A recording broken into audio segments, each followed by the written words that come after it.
Rayan Cherki just single-handedly kept Manchester City's title race alive. And the scariest part?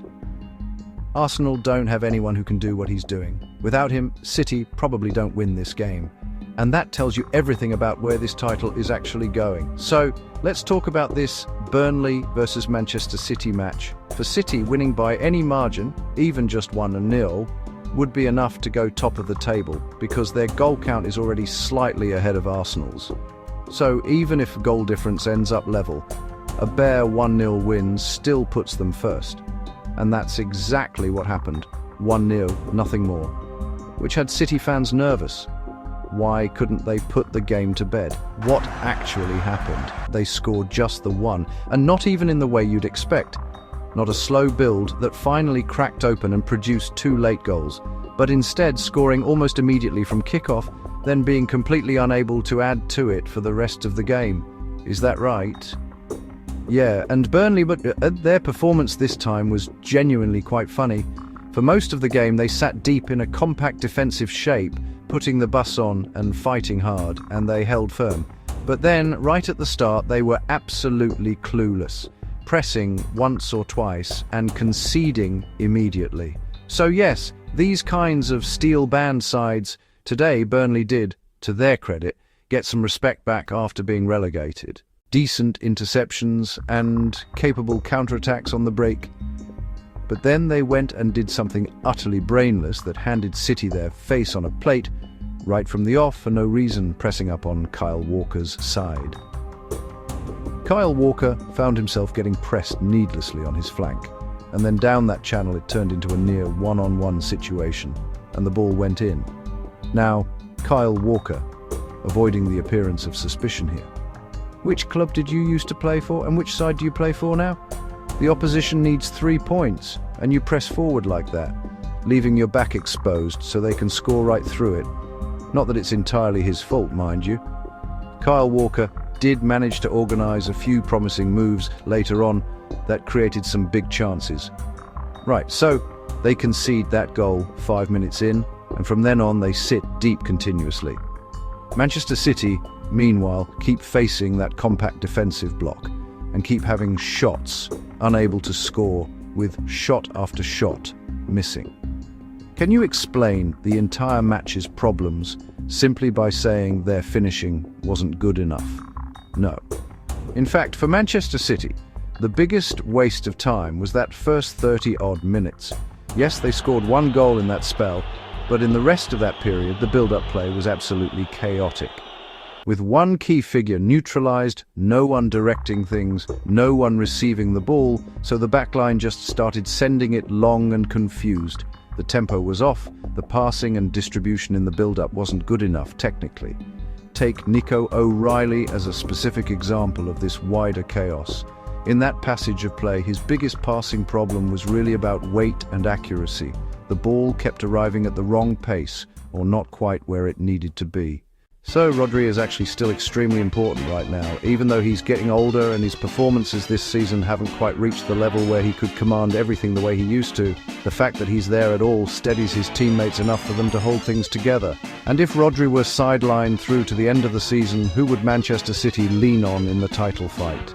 There's only one answer. Erling Haaland carries the goal threat, but in midfield there's simply no one to fill that role. Which makes what Rodri does all the more critical. He's holding up half the sky. There's simply no one else, only him to hold up half the sky. And he does hold it up well. This man, he holds it up remarkably well. Around the tail end of the first half, he became aware that the teammates behind him couldn't be read, so he dropped back to lead the attack.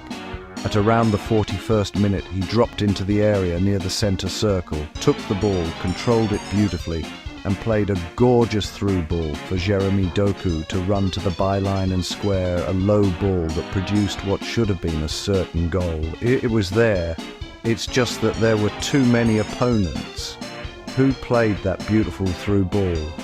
That player, if you're only counting this latter stretch of the Premier League run, he would surely take the Player of the Season award, because in the Premier League decisive match he was the one who scored like Messi was in his body.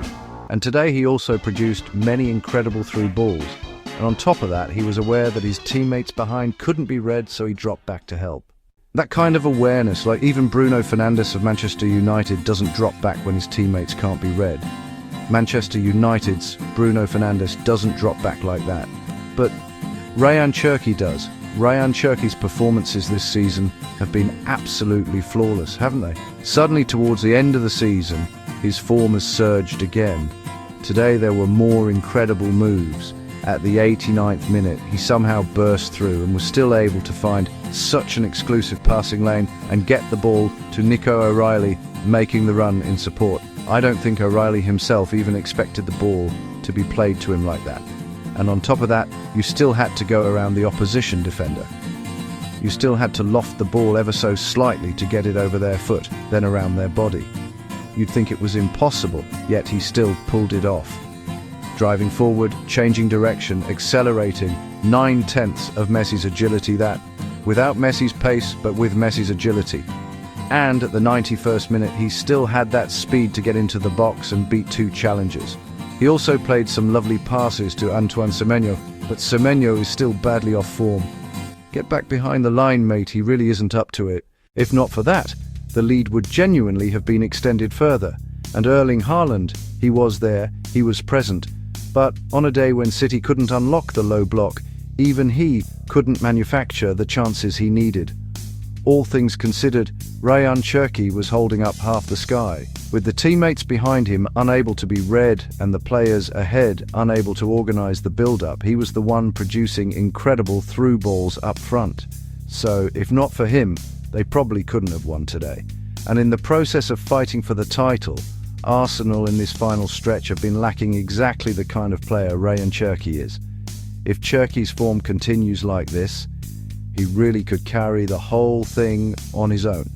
It could be a one-man show, unless Arsenal suddenly produce a player who can stand alongside Cherki as an equal.